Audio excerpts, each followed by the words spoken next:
Okay, then from there you can say, how can we combine them? How can we make it come together? You see, because that's what marriage is about, isn't it? Living together, integrating our life, So I think that process is really quite critical. Couples who are successful, they do it really, really well. Meaning like there is clarity around like, it's not about you or me, it's about us. So everything that we do is about that us as an entity. See, it's less about like, okay, you do you, I do me kind of a thing. If the attitude is I do me, you do you, then why are you getting married, right?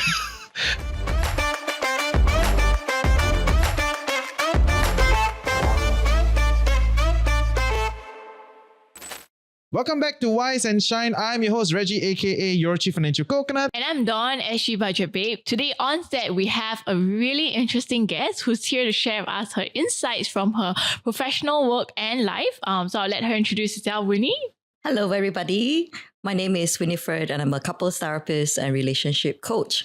And I'm very happy to be here today. Yeah, wait, but I think you're more than that, right? Like you are like the leading voice with this whole like couples too and humble money. already, that's why we must. And like, this whole thing like with like money therapy and like, trying to understand your money narratives and a lot of those things, they all came from you, right? Sounds like you've done your homework, Reggie. Of course. Yes, I've done that. Okay, I mean, the main thing that I do will be in couple work. And I mean, other than that, I also really try to drive like the shift of mindset around coming for therapy. I'm also doing some work in mental health, also a little bit in parenting. So there's quite a bit of thing that I'm interested in. But the key thing that I do is really in terms of like supporting relationship.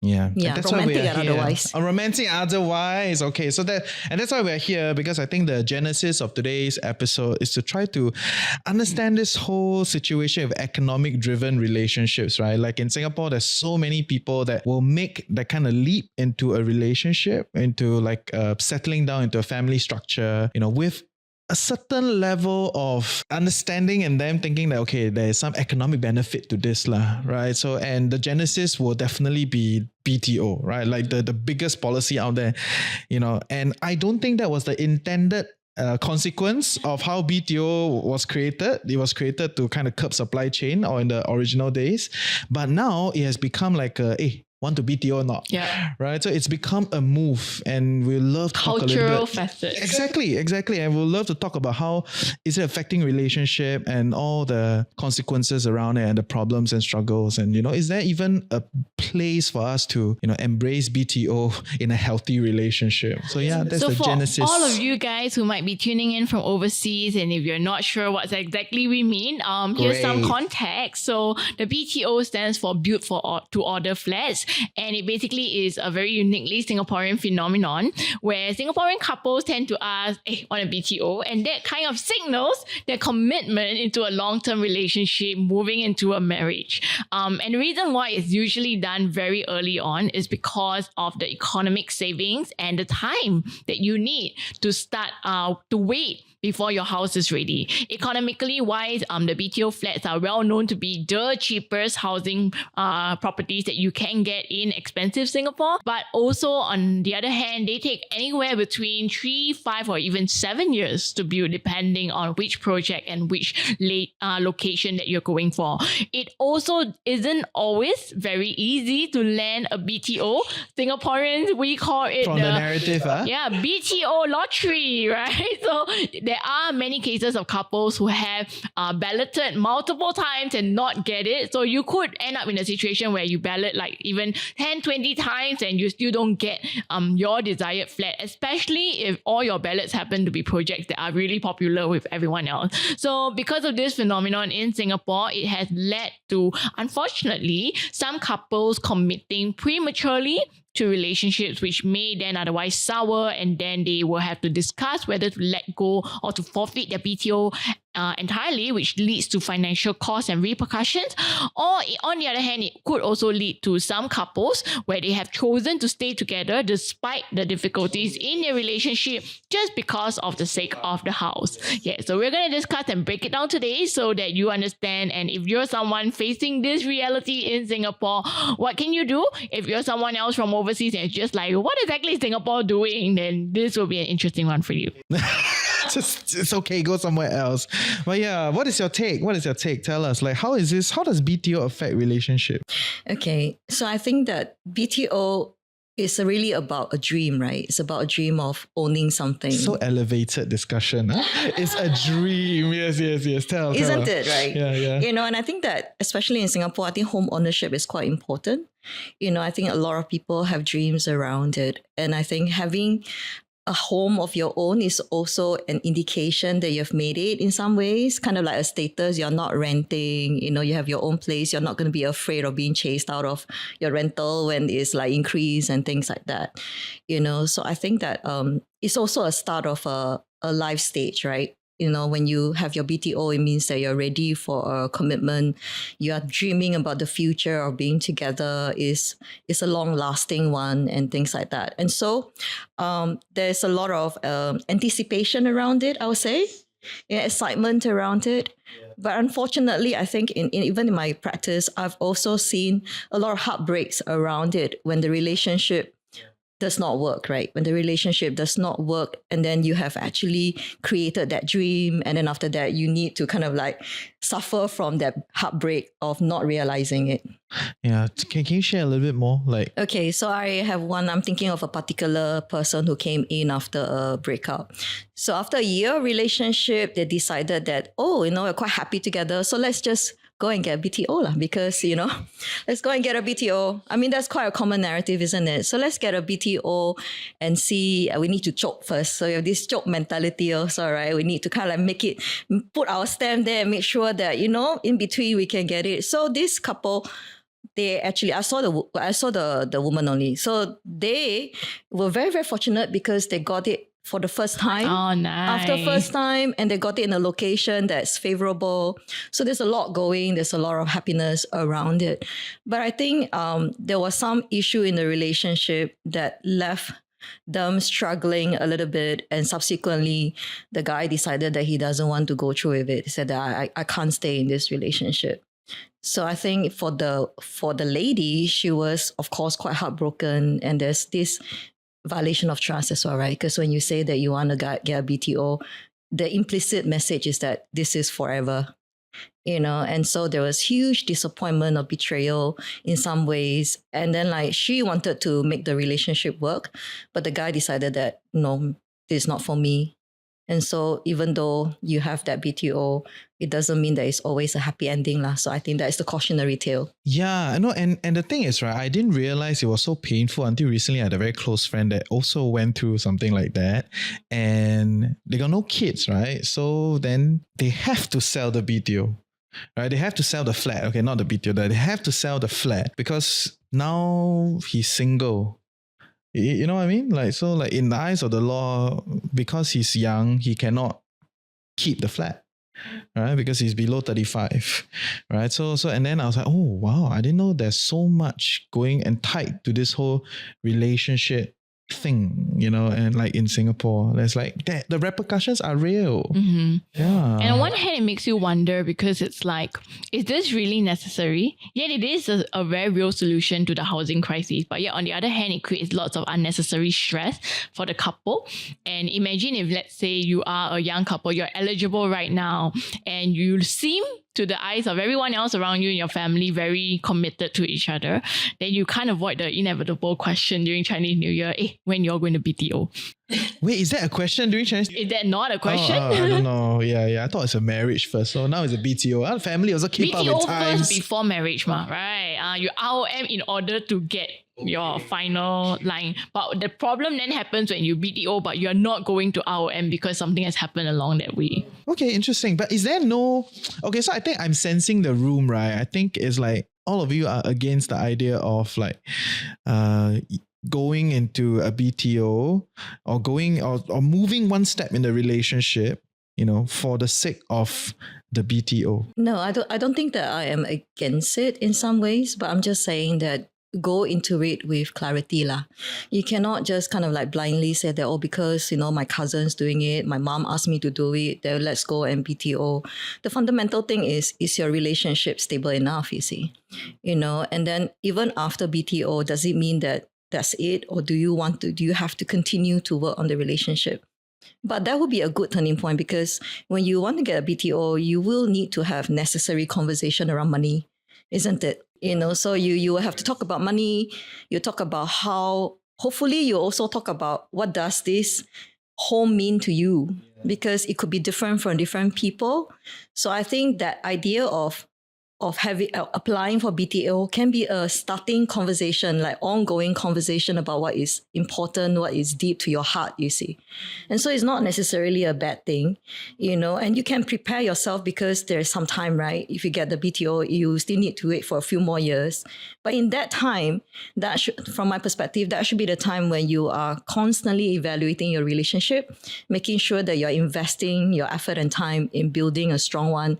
Then you don't have to worry about not being ready or having that relationship not surviving the waiting time. Yeah, the waiting time of the BTO. Of the BTO. Like, 3 years in, like, no, I'm done, right? Yeah, exactly, right? Or you get distraction. I need to go and work overseas, and a lot of things can happen in 3 years. Yeah. I mean, let's go with the assumption. I think most couples, I would say maybe 70-80% majority, right?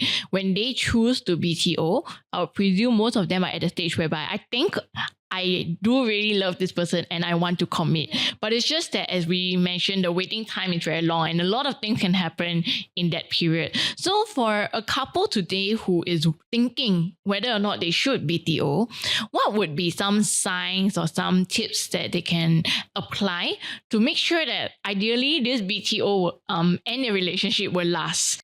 Wait, actually, right, I just had this conversation with one of my friends the other day at an event, right? So the thing here is, right, BTO, okay, is a definitive thing, right? You're going to apply this thing, is clearly defined, you go there, right? But I think for a lot of couples, right, they get into a relationship. I mean, there's some people that really go in, is like, okay, I'm going to find a person that I can tahan and I go BTO, right? As long as both of you are clear, okay, great, do what you need to do. But I think the conflation, right, is when you begin the relationship with like, oh, I really like this person, we love hanging out together. And I think there is a way to go about building a life together. But I'm not 100% sure, right? And because now the onion keeps peeling, right? Now it's like, okay, nice to hang out together. And it's like slowly becomes like, oh, so how are you going to manage this money thing together, right? So then there's an evolution to it. And BTO is just one of the points, the BTO actually peels more of that layers. Yes. So you go from, I'm not so sure, to being like maybe 70 or 80%. To some people, they see it as 100%. That's when they get really heartbroken when it doesn't go through. But it makes it more concrete that yes, we're both in this commitment together. Except that when that doesn't come to pass, then it's a problem. So at which stage then should couples go in to BTO? I mean, because I'll share my case, right? I have two cases to mention. One is that of a friend, and I'm sure many of you have similar stories of similar friends, whereby I actually know of many people who fall into this scenario, including my own family members, where they BTO and then the couple splits up. It's like, it's very painful, it's very sad, but at that point when they chose to BTO, all of them were pretty sure that they were going to get married to this person, and it was a two-way thing. It wasn't like one person's very sure, the other person's like, I see how. Yeah, it was both parties at that point were quite sure they were going to go ahead, but then something changed, right? And they had to let it go. So that's one, and it's painful. Can you share a bit of light of what changed now? So for one case, I remember the female went overseas for work, and then her feelings changed, right? Met someone else and felt like, hey, maybe I am, a better fit for this person instead, and started to reevaluate her old relationship. And then, that passed. Another case was the girl, just like usually we think it's the guy who walks away, like the case that you shared. But in this case, the guy was very committed. The girl, on the other hand, just had, a change of heart. And it wasn't because like she met someone new. She just like suddenly decided, maybe this is not the life that I want. So she walked away. There must be some deeper complex stuff, right? It's just idea. the front. That's what we know. Things have changed. Right? But yeah, fair. And then there was another case whereby the couple was together and already married. But then the guy realized that as the layers started coming off, the guy realized that the girl is not really the kind of person he wanted to spend his life with because she was not who he thought she was. So as her true colors, her real personality started to come out, he started realizing, this is not really what I want or who I thought I love, and then they wanted to end things. So that's for the few scenarios that I know. There's a few more, but I think those were the ones that I really remember. But that's one perspective. The other perspective I'll share is my own, which is in my case, because I was seeing that happen around me, right? So I was very hesitant and I was very sure that I don't want to BTO. Yeah, I want to make sure like my husband and I at that point, we are very, very clear. And the interesting thing about my husband and I is that we dated with an end in mind. We didn't go in thinking, play and see how lah. We were very sure like we're both in it. We're dating for marriage. Okay, if it is not suitable for marriage, then we'll break. But we're not here to play games. So we're quite sure. But even though we were so committed, we were still, at least me, right? I was like, no, we will have to be very, very clear and not BTO because I don't want to go through that route. Right? Who knows? Things can change. And now if you ask me now I have two beautiful young kids, and when we look back, we're like, we should have BTO. Why are we so skeptical? Why are we so scared? We already knew what, right? But at that point, that feelings was there about that uncertainty. So how would you recommend Singaporean couples deal with this? Okay, so there are a few things that we're talking about, right? The readiness to commit, and then like how do you also determine it will be the right choice in some sense, right? At what point do you also want to start having this conversation? Everything starts with a conversation, isn't it? Right? And so I think that, the key thing, you probably want to like bring it up when you feel that there is it's a serious relationship. Firstly, you have intention for longer term commitment lah. I think that's the fundamental lah. Yes. If you're not quite sure, then don't bother, right? Yes. Don't waste time Yes. also. No, I think we assume that is the situation. That should be the case. But I mean, so we talk about a case whereby they are quite sure that this is what they want, and then they have already talked about, the dream that they want to share and things like that. But hopefully there's also conversation around like, what will happen if we fight? Is our relationship stable now? How do we take to fighting? Because some people are like, cannot have fight at all. We must be so loving and harmonious all the time. No fighting. No fighting means good, kind of a thing. That's not true at all. Let me emphasize that that's not true. Conflict is not all bad. Whether you like it or not, conflict exists because we are simply two different people. Right? When you are two different people, you will have different upbringing, different perspective and all that. So there will always be differences, but then it need not be a conflict when you're able to talk about it and find some kind of resolution, you see, or find some kind of compromise in some ways. So coming back, if your relationship is stable, okay, that's a good sign, green sign, you can go on, continue. But secondly, you also have to talk about how integrated my life is with you at the moment. Right? Do I know your family members? Have I met them? Do I know your friends? Are we having a lifestyle that is joined? Because I've met couple where they are quite separate, like they're just in their own bubble. It's just like me and my partner kind of a thing. I will be a bit more a bit more mindful about that, because it's like you can't just exist in that bubble, because if anything happens, you're not going to be able to get the support that you need. So how well are you integrated into each other's life? By this time, I probably think that you have met each other's parents, your best friend's friend and things like that, right? So that's the other consideration as well. And then how do you normally deal with fight? Are you conflict avoidant? Are you a people pleaser? Are you the kind that I'll just say yes to avoid confrontation and all that, you see? Because these are the things that will come back and bite at you later on. So you want to find out whether, am I really honest with my thoughts and with my perspective with my partner? If you are not quite, then you might want to pause and think about it first. Is there safety for you to be who you are? These are really great questions, but they are also really hard questions. They are very hard. Most couples try to avoid asking and talking about the hard issues on you. It's Yes. sometimes too late. Yeah, and I think I echo what Winnie said. Right? A lot of people are very afraid of conflict, right? But what I've realized time and time again, right, is when you get into a conflict, when emotions run high, right, a lot of insights come out. a lot of deeper things that you bury, because now the stakes are very low because you're already fighting, right? So it just comes out very naturally, right? And then you'll be like, oh, so actually you think like that, which is great, right? So it provides that platform to then work through some of the more complex things that maybe, as a partner, you kind of sense it, but nobody brings it up, on a day-to-day basis. Sometimes this is a lot of work, right? Working through a relationship is a lot of work. So when it comes out, then you double down on it, right? You work with it, right? I think it's an important part of relationship, lah.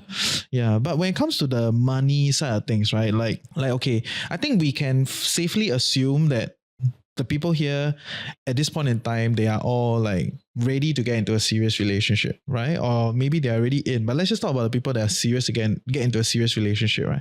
They are clear, they want to explore this, but then the money discussion is very iffy. Yeah. Yeah. That would be a red flag for sure. Yeah. So how do we go about doing something like that? If the money conversation is very iffy and difficult, then maybe the trust level in the relationship is not there yet.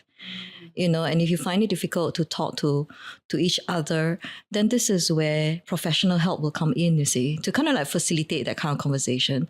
But unfortunately, many couples are not quite aware that there's such service available because traditionally, you only go and see a couple therapists when your marriage is in trouble. Yeah. Right? And few people see a couple therapists when they're not married. Right? Well, I do. Increasingly we do or they only do it like premarital, like just before getting married before and you things sign like the that. papers. Yeah. But at this stage, it could actually be a good move if you want even BTO, right? To avoid that headache. Correct. Because it's like, when you want to buy a house, you go and see a financial advisor to kind of like find out, what is required and things like that. And for your relationship, then you probably want to also speak to a relationship expert. I'm not saying that everybody need to do that. If no issue talking about things, about money or whatever with your partner, you can do it on your own. But if you're struggling with it and it's causing you a lot of pain, it's causing you a lot of anxiety, you find it really hard, then having the neutral third party to facilitate that conversation will be helpful. Yeah, I get it. But are there certain frameworks to kind of guide someone along for this, right? Like the conversation around money? The conversation around money. Wait, so before we go there, right, just to reiterate your point, you are saying that one red flag in your relationship, if you want a BTO, you can ask the question about money. Right, start talking about money, and if you find that your partner is on a bit of I'm trying to avoid this or very iffy, then maybe that's a very clear red flag that hold the BTO first. Solve the money conversation, then you go BTO. Absolutely, right? Well summarized. Okay, great. So on that point then, what are some of these frameworks that you would recommend for couples to get the ball going on this conversation? So the first thing will be to talk about your relationship with money, about your money narrative, right? Your story about money. How do you experience money? Which we did an episode on. You can go and check it out. Yeah, you can watch it again, right? It's a money narratives. Narrative. Your relationship with money, whether there's any trauma around it as well. You see, sometimes it's like you might say that, okay, you cannot trust your husband with your money. Some women really have that kind of narrative being passed down to them. So then you want to be able to kind of like say that, trust is about being able to talk about majority of things lah. So it's about that safety where you can be yourself, where you can express yourself. You don't have to always agree with one another, but then you must give that space for each other to be able to speak their truth in some ways, right? And if I say that right now, I can't quite talk about money because it's really just too painful for me. You can just start by that and saying that, actually, I don't think we can talk about BTO because money just scares me. Then you can slowly unpack and say that, what about it? At what point do you feel this way? What happened and things like that. So really exploration, right? Digging and being curious about it to find out what could be the underlying cause for it, So conversation around money, not like, because you're going to share a life. How is it that you are not how is it that you can't talk about money? Because money is for you to serve a purpose, right? It's a means to an end, right? It's something to enable your dream and all that. If you can't talk about it openly, there is a big problem actually. Exactly. Yeah, there's a big problem there. I think also like some people are of the mistaken impression that we'll only deal with money issues when we are officially married. Before that, you and I, we are two separate individuals. We earn our own keep. I don't need your money, you don't need my money. Yeah, okay, we only split when everything in half. Yeah, officially together, then okay, let's talk about it. But I think that's also too late. Because when you are officially together, a lot of things happen. Especially if you get pregnant, you get a kid, a lot of things happen all at once. And sometimes then you don't have the space or the bandwidth to have these conversations. So having them early would be a much better thing. Yeah, and there are legal boundaries once you enter into the matrimony, right? Like the registrar and all these other legal things around it, it makes the conversation even harder, right? And it makes if let's say you retreat from it, right, very painful. Like you may have to sell a house and all these other things, and you end up, it's very hard lah, right? So I think, I hear you when you say that people find these are like quite difficult conversations, so serious, so intense. But then so serious, so intense. But that's exactly it, right? BTO is serious. But life is serious and intense to some extent lah. You cannot just play about it, right? Because repercussion is big. It's not like, there's no repercussion in this case, right? So I think it's the willingness to actually have this conversation. It doesn't have to be heavy if you start early. You can just talk about one small part of it first, and then then you sense whether is the person open or not. You must respect the pace as well, lah. So you pace it out. So I would say that, earlier question, how soon do you have to talk about it?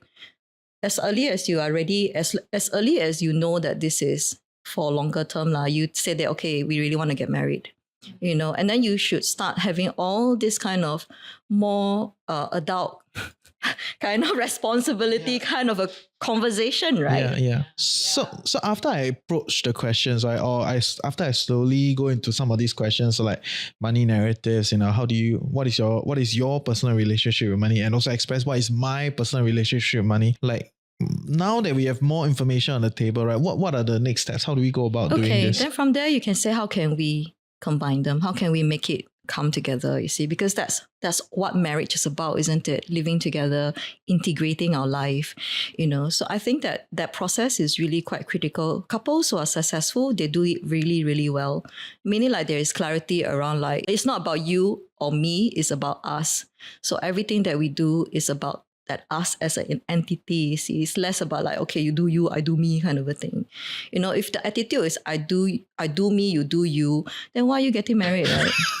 Yeah. Okay, fair. Right? Because after that, if you want to create a family, you can't have that kind of attitude. Because I still see it in my couples where they have that kind of mindset.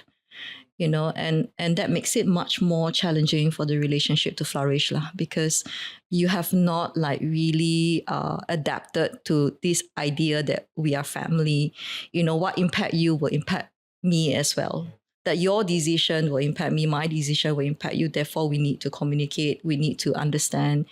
We need to be open and honest about things. Fair. So these are quite good frameworks that you've given to talk about money, conflict styles.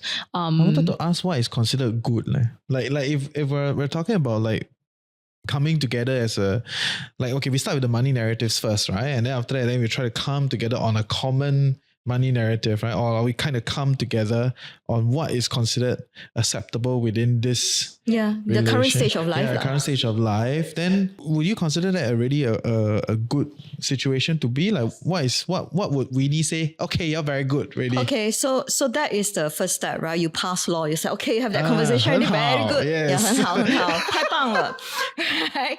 Then after that, you moved on to like, okay, now what will be our money narrative?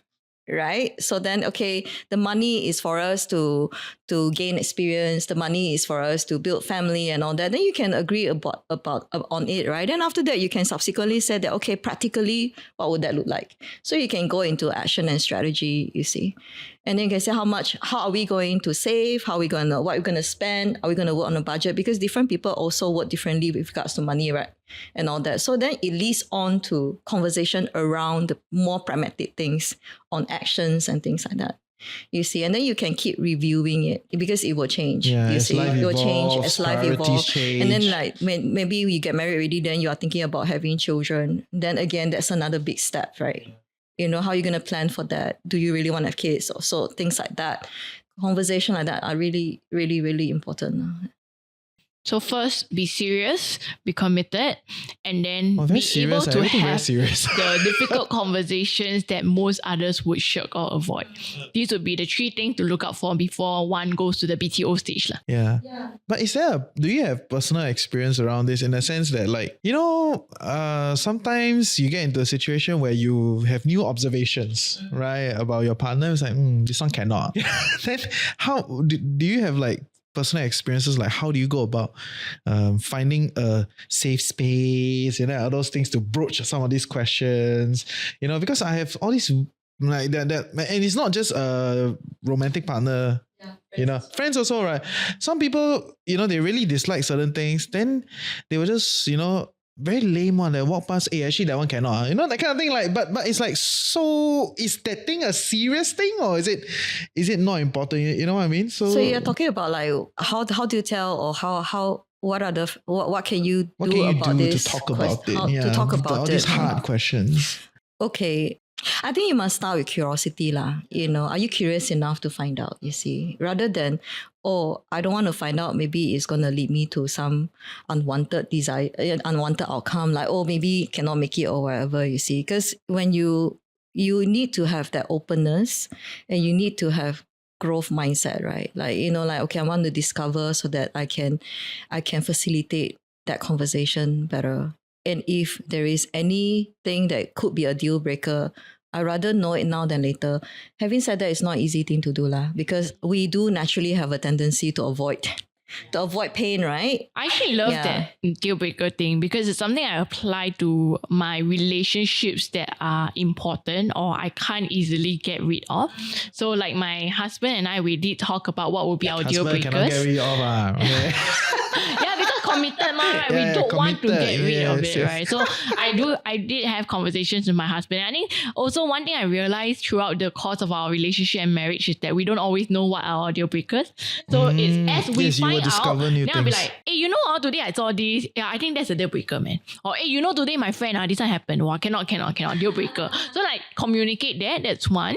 And then I also apply this with my helper, my domestic helper, because like there are very gray areas on expectations and roles and responsibilities. So what we did upfront, I actually pushed my husband to do this with me, is that when we first hired her, we sat her down and we said, these are our deal breakers. Like one of them, for instance, no child abuse. If I ever find out that you laid a finger on my kid and it's not like a light tap or anything, okay, or you abuse them, pour hot water, pinch them, got bruise kind, that's it, you're out.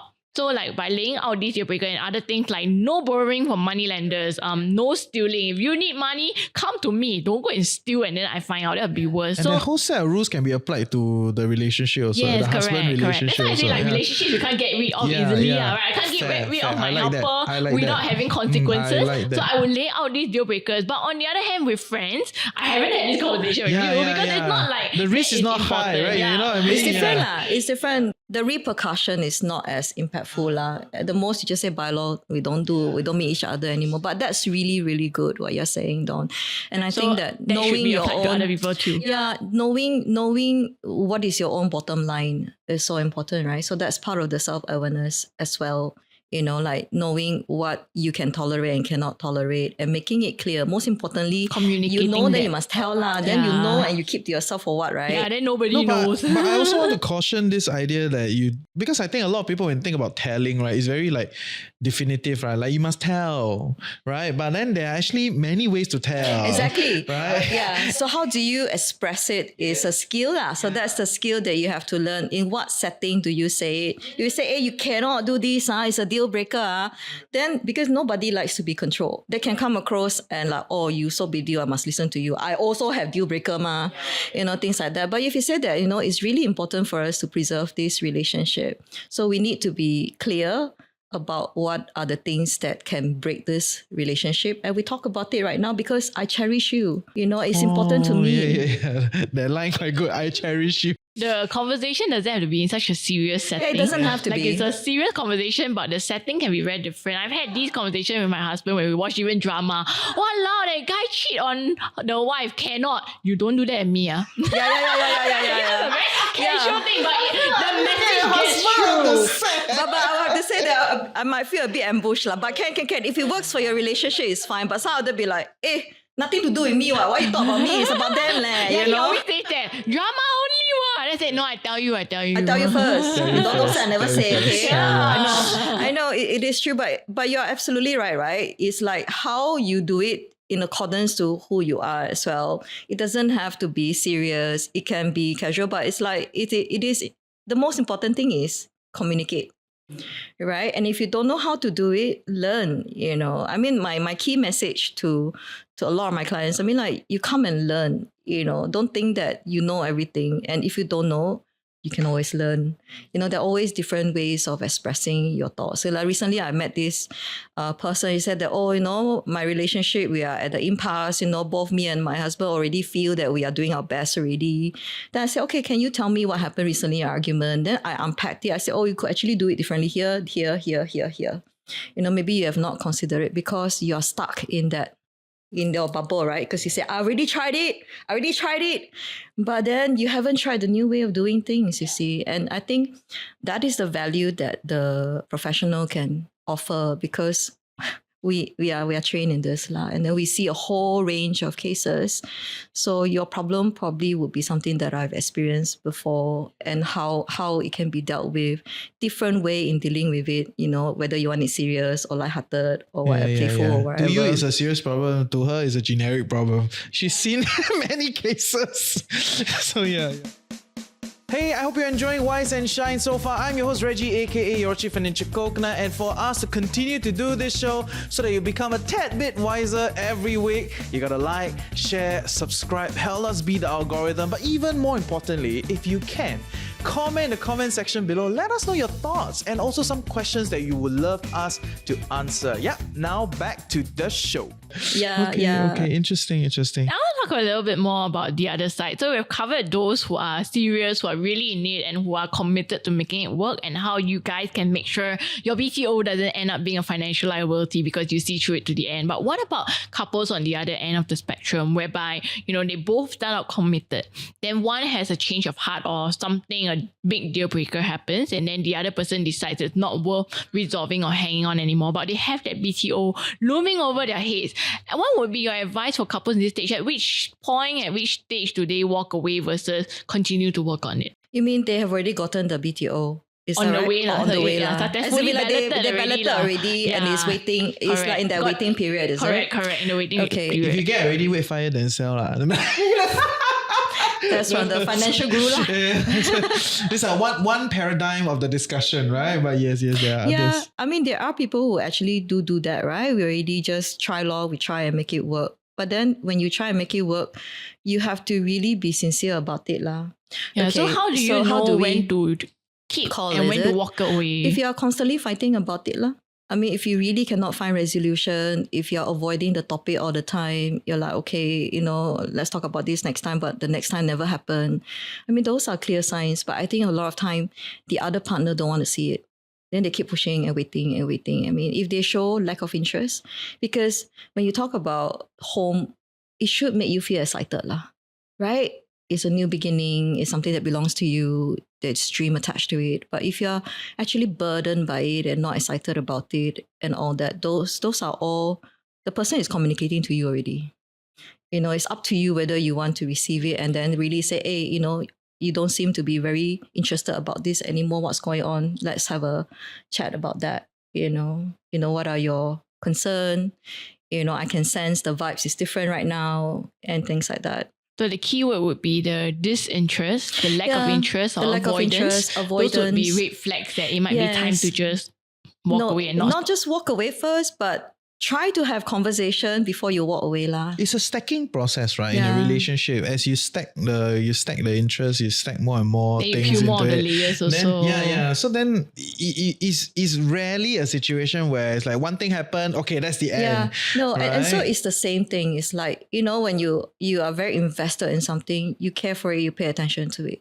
If you stop caring for it, that's a clear sign already. If you feel like it's such a burden, It is so hard. It's so right? hard. Sometimes it Yeah. can be too hard. And sometimes it is okay to acknowledge that it's too hard and you cannot do it because there are people who are not suited for married life. Yeah, yeah. Would you say one possible recourse that a couple in that situation might have is the one who is more committed can then pull the other party and say, hey, let's go for couple therapy? Can, but then I think that I mean, you can invite first lah, but a lot of time they may not want I remember to. what she told me before. It's like, by the time they want to explore this thing, it's too late already. No lah, not really. It depends. There must be, it's like, because a lot of time it's the women that pull the men in, because men generally they don't like talk to other people about the personal stuff, correct? No?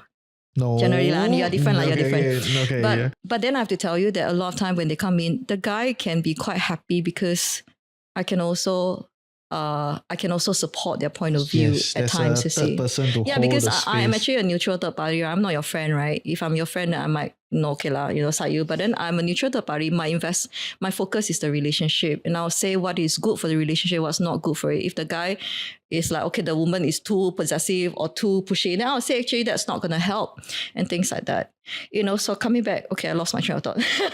Basically, you have to kind of like get them to be able. The red flag will be to get them to see that there's this point where they are stuck, and then be open to speaking to a professional rather than friends lah. Because friends, they'll always be biased. Even if your friends are professionals, right? Yeah, even if your friends are professional. Most of your friends that are professionals will avoid trying to talk to you about it because it's a code of conduct that they stand by, and they understand the how convoluted it can get lah, this thing. Correct. Yeah. So then you would have to really say that, can we really find some compromise, right? You may not really agree on it, but can we actually find some compromise? Maybe we do something in between to strengthen our relationship, address whatever problems that we have. If really cannot, then we need to talk about what to do with this BTO lah, responsibly, right? And stuff like that. And I think if you haven't got it, you lose the deposit lah, right? So be it lah. It's not that bad, I feel, but I think the difficult part is after you get it already, right? And then your shift in, and then your lives now really integrate.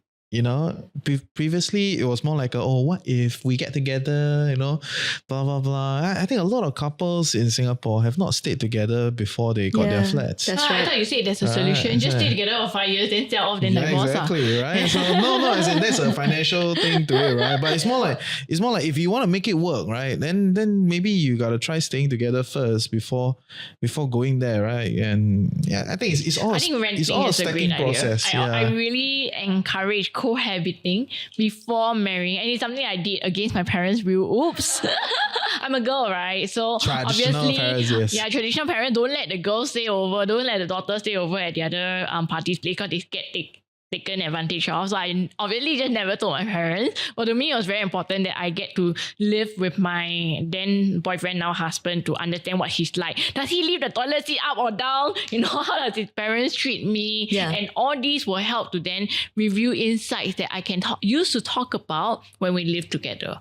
Yeah, like we realized that I cannot hear my alarms. And all of you who have, I know my roomie will also put in a comment, staying with Dawn, or every time I hear the alarm but she doesn't hear the alarm. The whole world wake up already. The whole world wake up already but she doesn't still ringing. So I was like, and then my husband's a very never go light sleeper. hang out together at the Airbnb or something. You must stay hotel separate No, room. Airbnb is okay because the room got soundproof. Okay. Yeah, but the one in the room with me. Oh So I my had this goodness. conversation with my husband because he's a light sleeper. He hears everything. I hear nothing. We are like the worst couple That's to the sleep together, worst. But we made it work lah, because it's like, well, but that's just who I am. What you want me to do? I cannot even if I dig my ear, get rid of everything that's clogging, I still cannot hear. I'm just not there. I'm zoned out already. I'm gone, right? So we managed to make it work, and I think having that is important. But speaking of this, right, I wanted to ask also, do you think sometimes there is value in couple therapy whereby the therapist could help to unpack certain deal breakers? Like for instance, one party A might say this is a deal breaker for me, but maybe for party B, they say I don't see why that's a problem in the first place. Then unpacking that could then make it actually not really a deal breaker. Yeah, we can talk about it. So then maybe what makes it a deal breaker? So we have to understand, right? So there's this line that we use in therapy.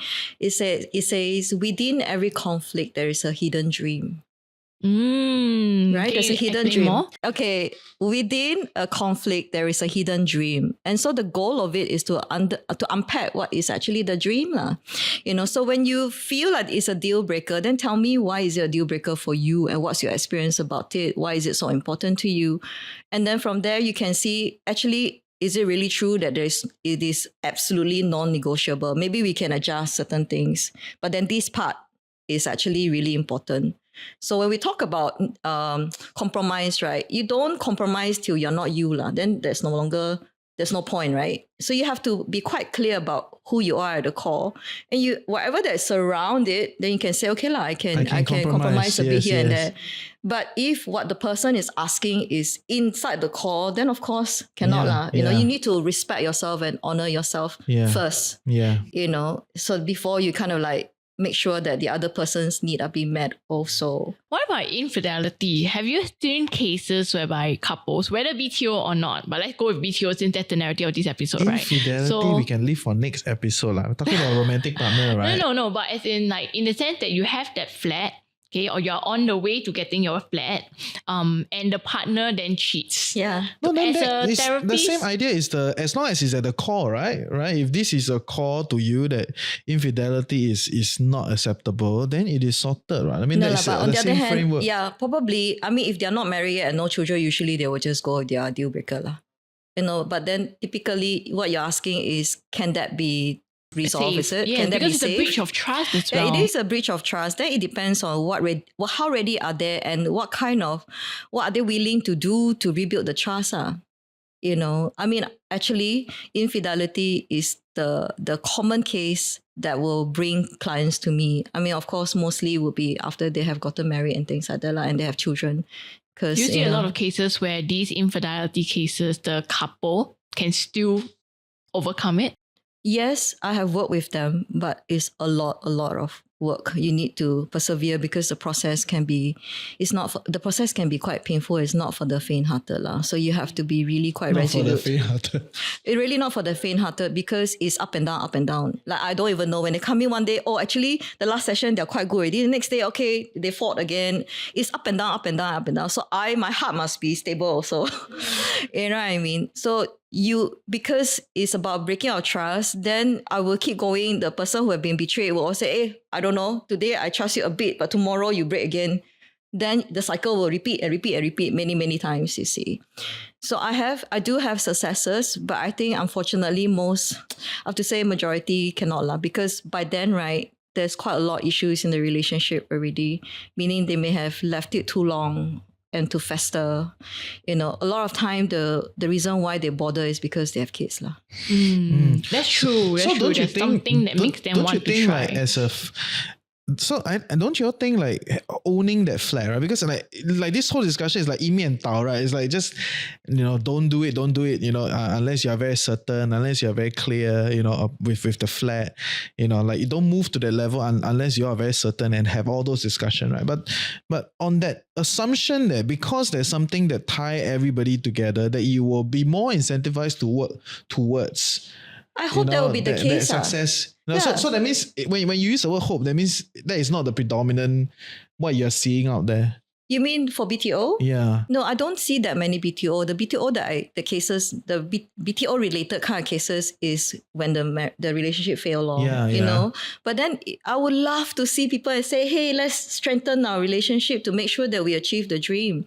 Just what I'm gonna say. Maybe the key takeaway that I'd like you to have is make sure that you have funds for coaching, relationship coaching, right? Meaning when you set aside, you save a bit also for your relationship coaching. And to potentially explore that as a preventive rather than a cure. Yes, preventive rather than intervention, or reactive. Yeah. You see, you want to always talk about it, be aware of it, and you can feel more in control rather than at the end of it like, I have no choice, I have to do this, and then I have no funds for it. But then isn't your relationship worth the investment? So actually, a good takeaway or an idea to think about could be that if you want to go for a BTO today, first try to have those conversations about money and conflicts and all the difficult stuff. And then if you find that you're hitting a roadblock, maybe invest in 1 or 2 therapy sessions, more if needed. And that will give you the answer on to whether to go ahead with the BTO. Because at any rate, if you try to save on this money or not have this conversation at this stage, you're going to end up with a bigger financial bill down the road. Precisely. That's absolutely the thing, right? You want to make sure that you do whatever you can right now so that you can be accountable to yourself too, isn't it? Rather than, oh, now it's too late. Yeah, I think in closing, I just find it very interesting how this policy that's trying to solve supply chain problem has caused so many problems in how Singaporeans do relationship, and to me, I'm not of the camp that, you must be absolutely clear before you move, because I think in life you will keep discovering new things, right? It's just at any one point in time, you must be as clear as you can. Yeah, I think that nobody can be absolutely clear, like, so I'm not saying that you have to be like super clear, but the thing is, you should have gotten through the critical mass, right? Critical mass, yes. You should have gotten through the critical mass, and then at the same time, you must be willing to say that, be committed, whatever happened, we're going to make it work, like what you say, right? We're going to overcome it. So that means that if we need to have 10 hours conversation, we'll have 10 hours conversation or whatever. If we need to see a therapist or a coach, we'll go and do that. Have that openness, you see, rather than, okay, I'm not the kind that will do it. If you are that kind of attitude where no means no, this is not who I am, then there's a big problem, you see. There will be a big problem. So it's the attitude as well, like, is it really important to you? And you must remember why you want to be together, because if you know why you want to be together, you'll be motivated to keep investing in it, to make it work, to really cherish it and all that, see. So it's not just about the flat, right? It shouldn't be just about the flat, right? Yeah. I mean, the flat is just a platform for you to build that loving relationship that you want. So fundamentally, the flat can be there, but it can be empty if your relationship is not strong or if you don't feel connected to one another anymore. You see? Or maybe by the time you're certain, then you have to buy condo already. Maybe. Okay, great. So I think we went on to talk a little bit about quite different angles around this whole like BTO, like how does it affect your relationship? I still think it's an interesting phenomenon, right? And in closing, any last things you want to add, like, for our listeners that are thinking of taking the next steps into the next phase of their relationship? In closing, I want to just summarize one of the most valuable insights that I think came out during this conversation. The first is, if you intend to BTO, then have those difficult questions. Get through that, because that will give you the green flag, the green confirmation sign that yes, you are prepared. Like, it's not just you feel, you really are prepared to now go ahead. And then if you feel you run into roadblocks during that stage, maybe investing just some money into a therapy session. Doesn't have to be very expensive or a lot. Just 1 or 2 can even open up lots of insights, and that could be a very good investment into confirming Personally, I've been to therapy. I don't think 2 sessions can solve anything. It will open up more problems, but if you ask me, I would agree, right? In the sense that you rather see the problems earlier than as you further invest into the relationship. I would be of the camp that I want to see it earlier. My hope that what you will take away would be to remember why your relationship is worth investing, and have that dreams. Keeping that dreams alive is important as well. To know that, why am I doing this? Why am I putting myself through all this process as well? Is it just about the house and what does that mean to me? Or is it about a dream? So go a bit deeper, but doesn't have to be super intense all the time. Just make it light. Be free to share and be yourself. You see, most importantly is to be who you are, because otherwise it will not be a real relationship. Yeah. Is it about the dream? I like that. Thank you. Thank you. See you all next week. Take care.